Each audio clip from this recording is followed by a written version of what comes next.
Hello everyone and welcome back to Eating Sprouts. My name is Bliss from Amsterdam and today in this video I'm going to show you how to grow the wheatgrass, which is where we extract the wheatgrass juice. Yes, and even though I have my little cask here these days, I'm going to show you in details how to grow it from the seed until you get it sprouted, until it's in the right point where you can actually plant it, how to plant it, and then how you have to grow it in a controlled environment of about 61 degrees Fahrenheit or 16 degrees Celsius, so it can grow like this, and how we're going to grow it until it grows healthy like that, straight up and ready to be cut. Once we get to this point, we're going to cut the plant, and I'm going to show you a couple of options of how to extract the wheatgrass juice. And finally, at the end of this video, I'm going to show you a few ways of how you can use that wheatgrass juice, other than drinking it, of course, because it has many amazing uses. Some of them probably you didn't know. I may end up impressing you of all the health benefits. And the reason is because this is a very nutrition-rich plant. It's excellent for your hair, for your skin, for your eyes, and for your body smell, and for many other functions in the body. This is an extremely rich plant. In fact, of all the vegetable juices that there are, this is, to my knowledge, by far the richest juice found in nature. That's why we drink it in small quantities.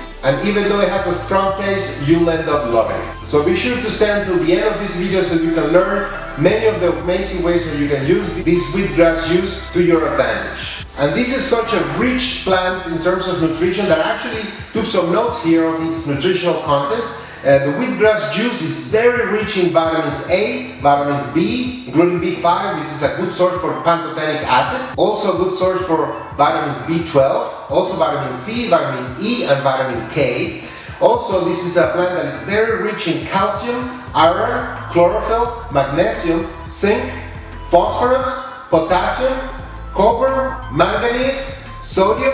Also a very good source for lecithin and selenium. It's also an excellent source for essential amino acids and also omega-3, and also is very rich in different trace elements as well. And of course, since this is a microgreen, once we cut it and we have this plant freshly harvested, then it becomes a really good source for plant energy. That is quantum energy, which is incredibly good for so many things. And as you drink the juice from this plant that was freshly cut and freshly squished, you have a very rich plant in terms of energy and nutrition. Not to mention that the wheatgrass juice has about 30% protein. That's a very good source of natural vegetable protein that you can consider. So this is certainly something worth studying, and even though it's a little bit more complicated than growing other microgreens because of the temperature that it requires to grow, which is easily controllable at home with a little refrigerator, and I'm going to show you how. This is certainly something worth doing and going all the way to learning how to do it and create a habit of growing it. And this is how I'm going to show you. And the first step is growing the seed. And the seed that I use for this is the hard red wheat sprouting seed. That's the one that I use, and it always sprouts really, really well. So without any further ado, let's get started on the first step on how to grow the wheatgrass, which is sprouting the wheatgrass sprouting seed.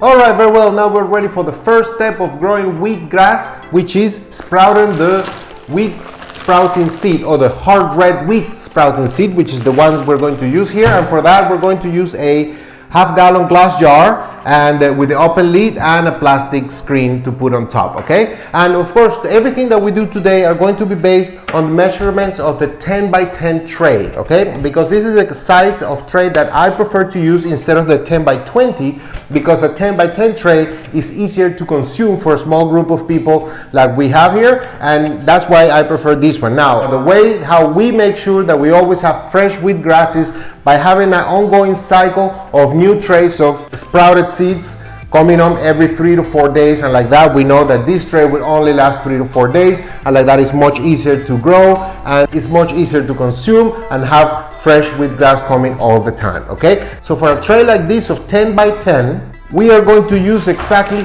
1 cup of this hard red wheat sprouting seed, which is exactly 200 grams. So the first thing we have to do is wait here in the scale. We're going to turn it on, and we're going to weigh exactly 200 grams of the seed, just like you see here. Exactly, that's 200 grams. That's perfect. And now that we have it, all we have to do is to put the screen on top just like that, and to close it like this before we go get the water to water it. And like this is actually ready for us for the next step, which is to pull water all the way up to like around here. Okay. Perfect. And just like that, we're gonna let it soak for 4 to 8 consecutive hours. Okay, it's been 4 to 8 hours soaking, and at this point now we're ready to get rid of this water and perhaps soak it a second time. And now we're going to always let it drain in a 45-degree angle, just like you see over here.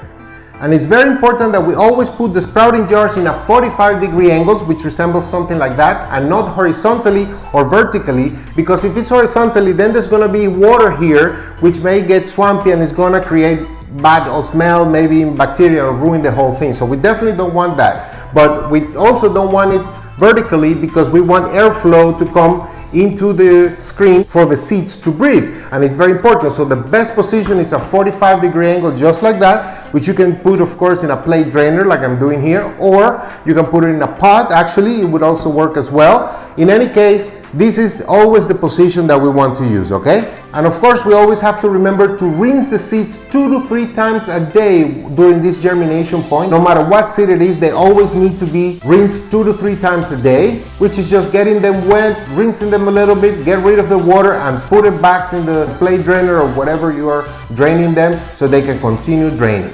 And as you can see here, after about 24 hours, this is what the seeds are going to look like once they started sprouting. As you can see, they have already started sprouting, but they're a little too small. So we're gonna continue the process of rinsing them 2 to 3 times a day, and we're just gonna let them grow one more day for a total of 2 days, when we got them exactly to the point that we want.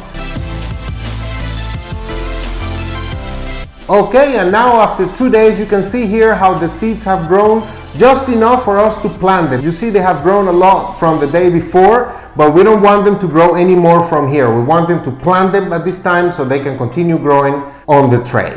All right, very well. Now that we have sprouted the seeds for 2 days and we have the seeds exactly at the point where we want them before we're going to actually plant them in the tray, now I'm going to show you 2 clips that will explain to you how to choose the right soil for the tray, and then how to prepare the tray with the soil and everything just before we can put the seeds in the tray. So here are now the next 2 clips of how to choose the soil and prepare the tray. Okay, now we're ready for the preparation of the trays with the soil, so we can plant the sprouted seeds. And therefore we will always need organic soil. No pesticides. We don't want any pesticides in the soil. We always want organic soil. In this case, I found composted soil, which is even better. They make it over here and they compost and leave this dirt with leaves and other components for weeks until they finally come with this final product, which is organic composted soil. And that is the best for microgreens and other plants. But again, if you cannot get composted soil, any organic soil, natural that you find or you buy anywhere else, as long as it doesn't have any pesticides, will do. And then we're going to plant them in these trays, which I like them. They're 10 by 10. We're going to do 10 by 20, but this is easier to handle.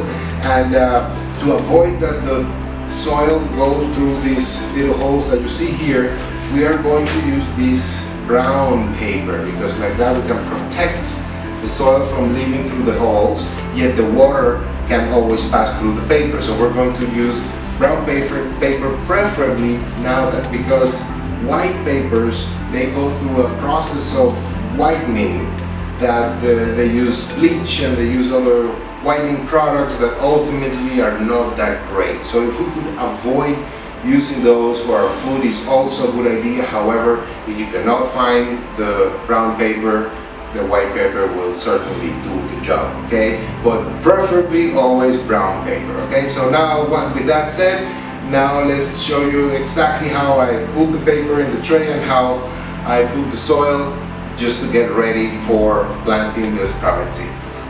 Okay, and here we are with the tray, and the first thing I'm going to do is cover the draining holes with some paper, and this is to prevent the soil from going through the draining holes. And as you can see, I'm going to try to use a brown paper instead of white paper. White paper will do it too. It's just that during the process of whitening that paper, there's some elements that are used that are not very beneficial. But if you don't find a brown paper, then white paper will do it. But you want to cover all the corners, and just like that, that is perfect. That will allow the water to go through the draining holes but not the soil. And now that we have covered the draining holes, now we're ready to put this organic soil that we've been talking about, and we're gonna put plenty of it, just about, let's say, an inch thick of this organic soil on the tray. We want the soil to be uniformly placed all over the tray, in every corner, on all the sides. We want to put about an inch thickness of this soil all over the tray. So we just put enough of that.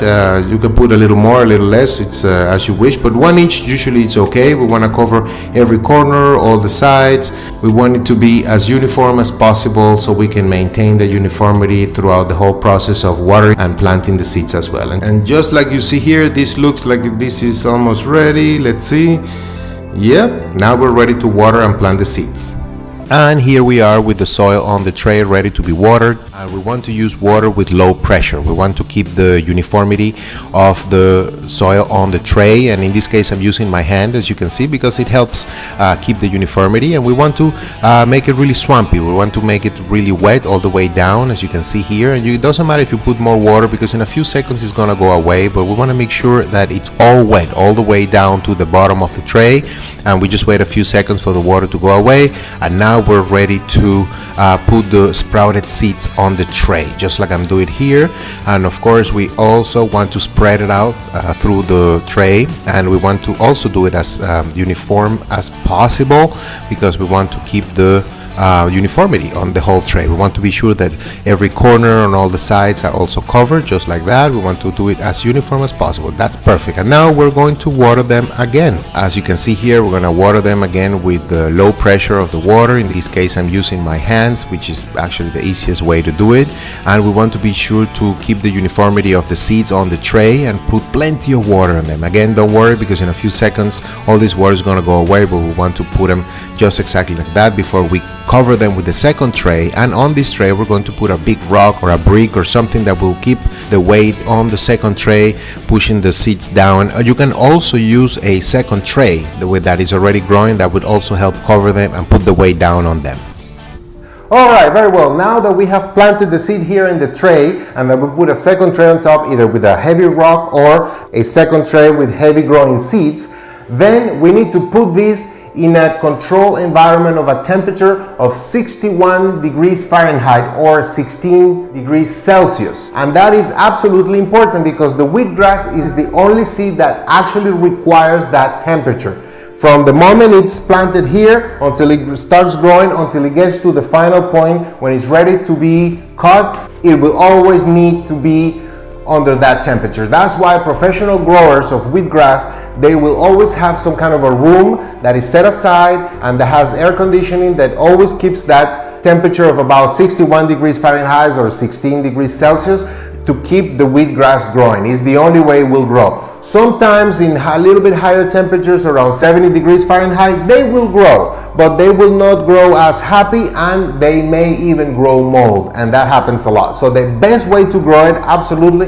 is to keep it in a controlled environment of a temperature of 61 degrees Fahrenheit or 16 Celsius until they grow to this point. And like that, they're gonna grow happy, they're gonna grow strong, and they're not gonna grow any mold. So it's actually very important. Now, in this case, I'm in a private residence and I don't have a whole room with its own temperature to grow wheatgrass. So what we did is that we bought a little refrigerator that we can control the temperature and put exactly 61 degrees Fahrenheit, and like that we control the environment to grow the few trays. One tray lasts me about 5 days. So I start a new tray every 5 days, so like that I always have fresh wheatgrass to extract. That's why I put them all together in the same refrigerator, and in this case, instead of using the rock, I'm going to use the next tray to put it on top, which is heavy enough, and like that I can put them all together in the refrigerator. So just like that, I'm going to put it back in the refrigerator, and let's remember that we always have to take them out 2 to 3 times a day and water them and let them rest for a little bit, and then once they have drained most of the water, we put it back in the refrigerator. But they must stay most of the time under this controlled environment of a temperature of about 61 degrees Fahrenheit. So with that said, now it's time to put this back into the refrigerator under the right temperature. Okay, here we are at the right temperature, 61 degrees Fahrenheit, and here's where we're going to put the trays ready to continue growing. As you can see, we have the tray on top with the weight, but we're growing is the one below. The one that is new is the one below, and we're going to leave it at the right temperature for a couple of days. Okay, it's been 2 days growing at the right temperature, and as you can see here, they must have grown. Yes, they're growing really well. Let's get a little bit closer to see what we've done here. And if we take this tray on top, we can see how much they've grown. Actually, you can feel how big they are. This means that they no longer need the second tray on top. We're going to continue watering them like we're doing here. We do this every day, 2 to 3 times a day, and this is the way they continue growing. So we just wait a few seconds for the water to leave, and then we put it back in the refrigerator. But like we said, we're gonna put the tray we had on top separate, and the one we had below growing now without any more trays on top. And like that, we leave it at the right temperature, growing for a few more days. Perfect.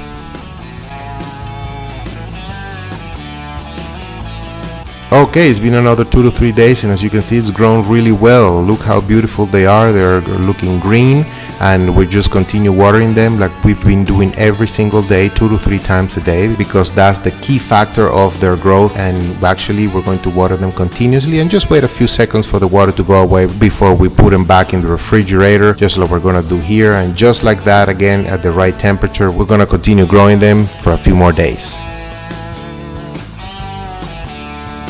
Okay, and we've finally reached the point where they've grown really big and healthy, ready to be cut. At this point, as you can see, they have a beautiful dark green color, and they've grown well enough. And now we're gonna basically take them out of the refrigerator. We're gonna look at them. As you can see, they're ready to be cut. You can grow them just a little bit more, but just like that, they're perfect to be cut.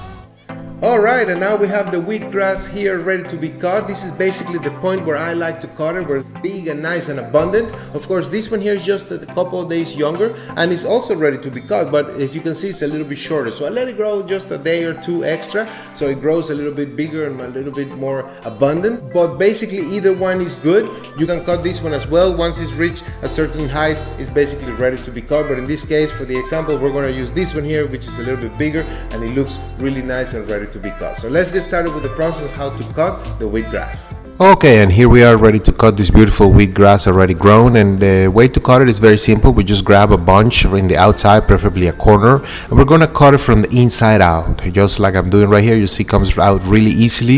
If we cut it from the inside out, we just grab a second bunch and we go below and start cutting it again from the inside out. And you see it comes very easily actually this way. So as you can see, it's a very simple process. We just grab a bunch, preferably in the outside, in the corners or the sides, and cut it from below, from the inside out. And if you cut it that way, as I'm doing here, just slowly, it comes out very easily, and everything will be very easy to cut and manage. Alright, and now that we have finally cut the wheatgrass, now we're ready to juice it. So I just wanted to take a few minutes here to do a quick overview of the different options you have in the machines that you can use to juice this wheatgrass. And here are the 3 main ones. I'm not going to go too much in details in this video on the machines. I'm going to do that in the very next video. So stay tuned for the next video if you care to know more in details how this machine works and the ups and downs. But for now, I just wanted to start giving you an idea of what are the options out there. And the most economical is the manual stainless steel juicer, which would be this one here. This is the Hurricane stainless steel manual juicer, which is a great product made by the brand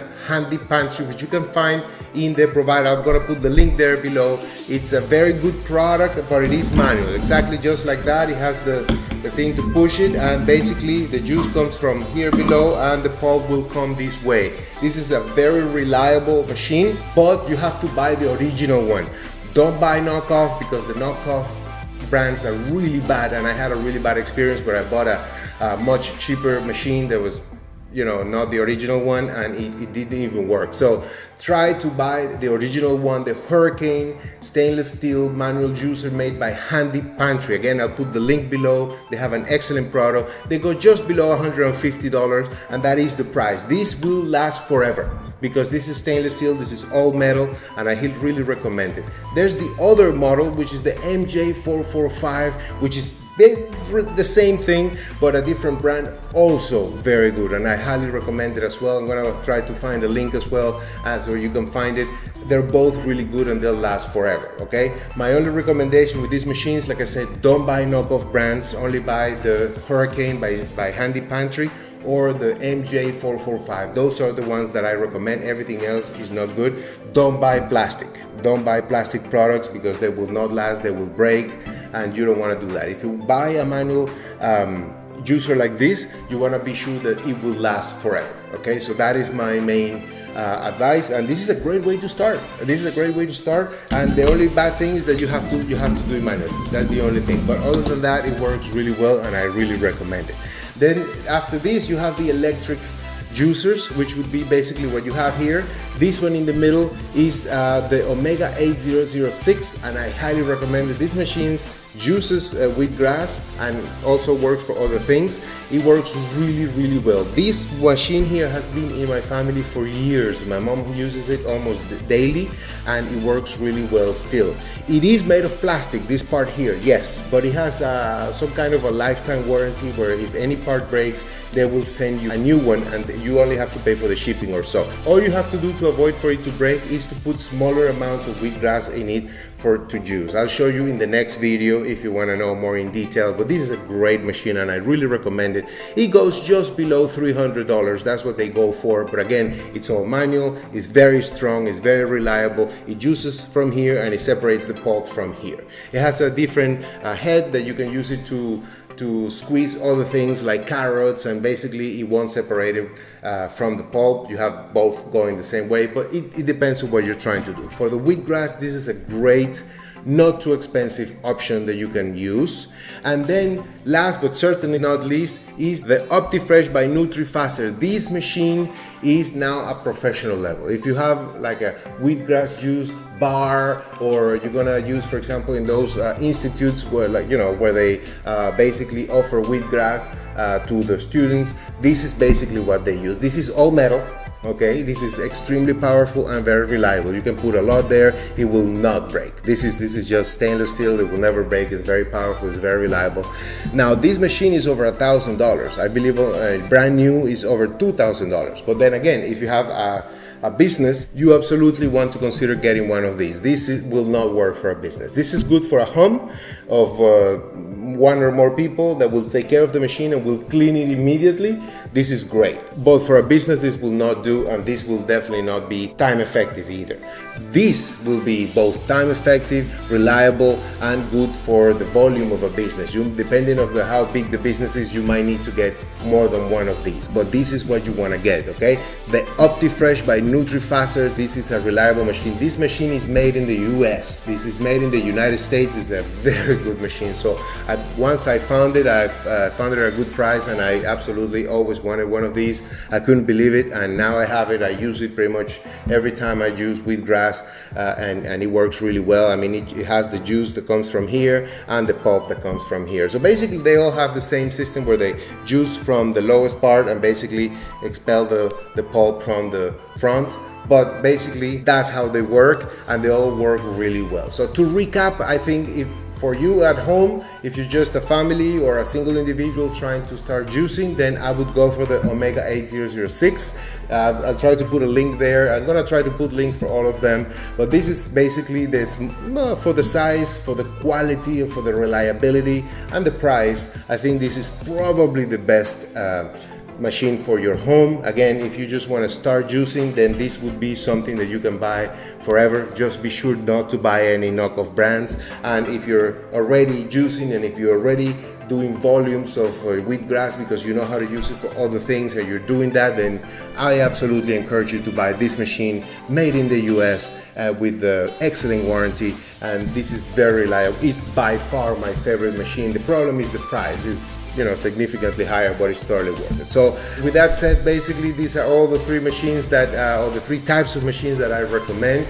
There are plenty of other machines out there, but I hear they're not necessarily that great. Okay, and the only plastic machine that I would recommend is the Omega 8006 because it has that lifetime warranty or something like that they offer, but at least if you put too much in it, it will jam. Eventually it could break the part inside. They will send you a new part.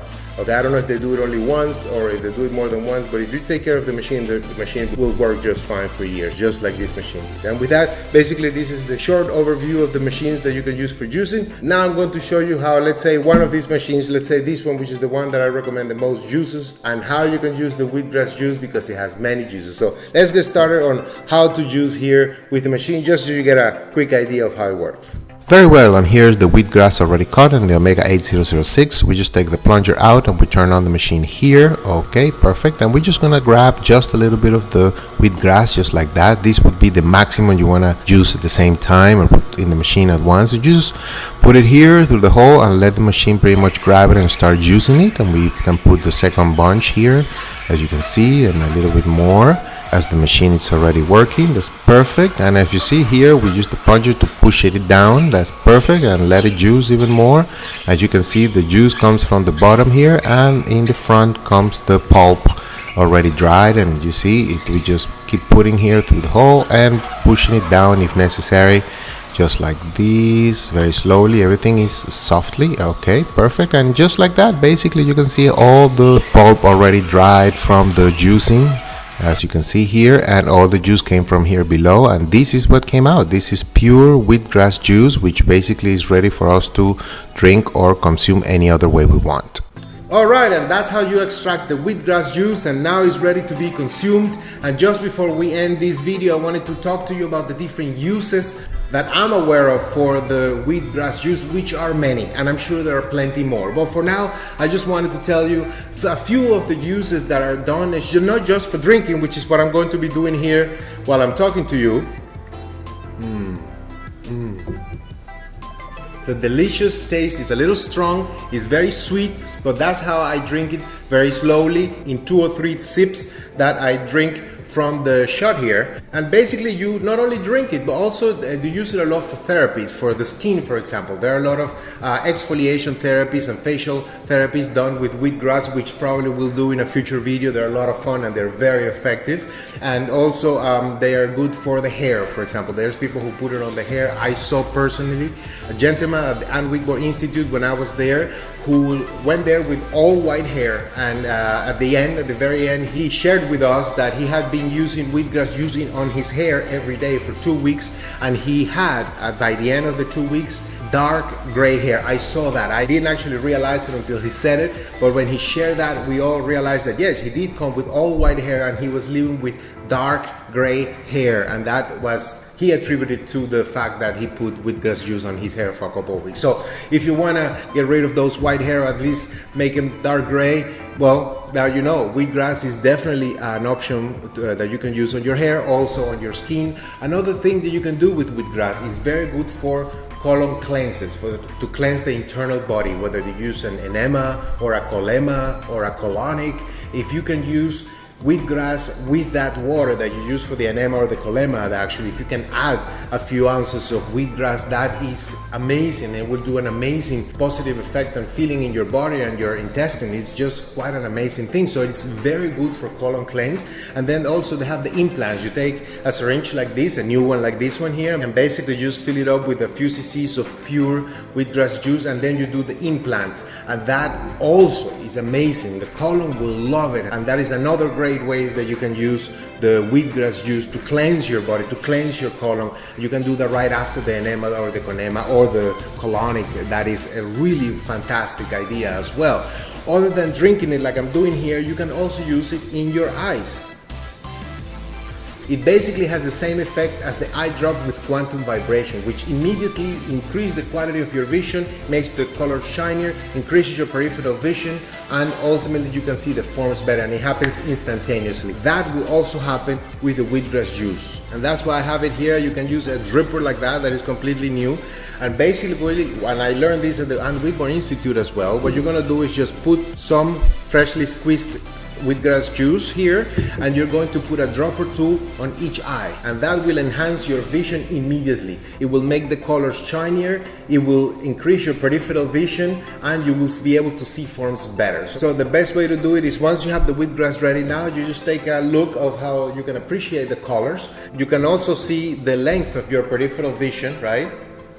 Like for example, here is mine, and then you can see the shapes. If you see a billboard or some letters, as you can see from far, just kind of try to take a mental picture of it and then put a drop or two on each eye, just like I'm doing right now.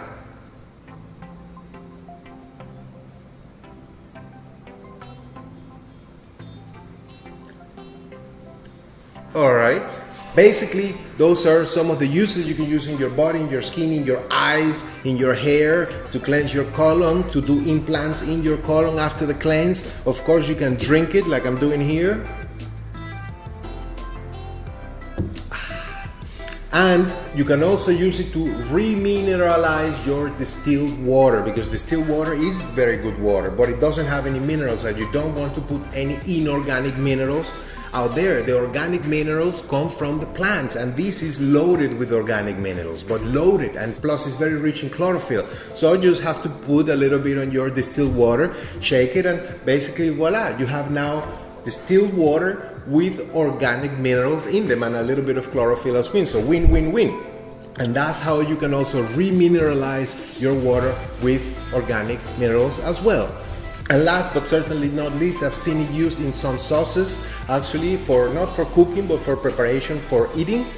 I've seen it being used. I am not an expert in these recipes yet, but of course you don't want to cook it, but you certainly can use it to prepare sauces for salads and wonderful things like that, because it has a very special taste that can give a very nice gourmet taste, plus all the nutrition that it comes with it. And with that, basically that is the video for today of how to grow wheatgrass from the seed, how to identify the seed, grow it until it's big, until it's finally ready, and then how to extract the juice, choose the right machine, and ultimately some of the uses of how you can use the wheatgrass juice. I hope that you like this video. For me so far, this has been the longest video that I've ever made. I hope that you like it. I did it with a lot of love. It took me months to complete it just because I was busy with other things, but this is finally it. This is the video. I hope I went step by step explaining everything. Remember that if you like the video, please give me a like, a big like, reminding me that you like the video. Any comment or questions are always welcome. And of course, remember to subscribe to the channel of Eating Sprouts. Here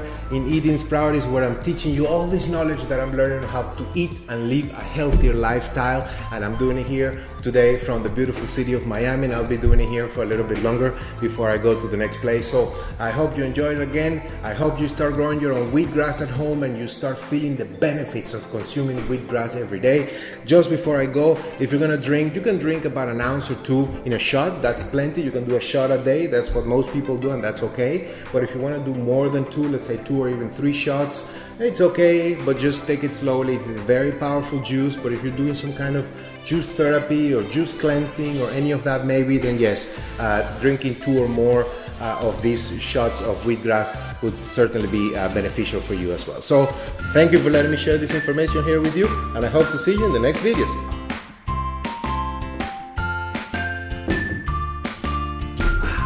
And remember, be what you eat. Bye.